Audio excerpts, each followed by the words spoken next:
about the speech of Chinese President Xi Jinping at the opening ceremony of the annual conference of the Boao Forum for Asia, I recall the Chinese adage that Xi Jinping used, that difficulties cannot shake commitment and hardship cannot weaken determination. And it is exactly the state of mind we should be in, because there is no shortage of difficulties today.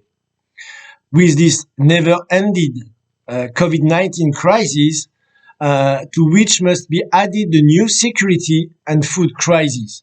For example, the United Nations report this week that all this challenge exposed 1.7 billion people in the world to the risk of famine, because the World Food Price Index has reached historical height, and the price of wheat alone rose by 20% in March.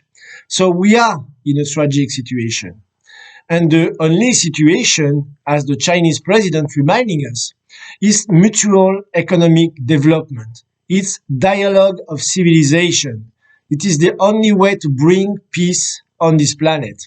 Otherwise, we will have poverty and war of all against all. And as we know, peace does not fall from the sky.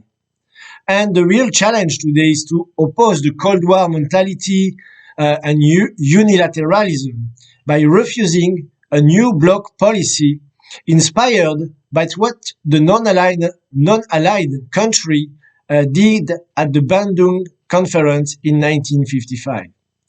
As proposed by the Schiller Institute at its April 9th conference, to convoke an emergency international conference to place a new architectures of security and development for all the nations of the world.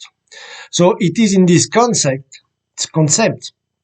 that the various initiatives proposed by China, such as the One Belt and Road Initiative, or more recently the Global Development Initiative, are being implemented. Initiatives that now include more than 140 countries in the world. So the priority is to develop industry, and I emphasize this notion of industrialization, because wherever countries industrialize, peace prospers, as we have seen in the context of the Sino-African cooperation. So let's repeat it.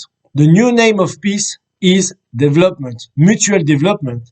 And Xi Jinping's speech during this ceremony invites us to do so.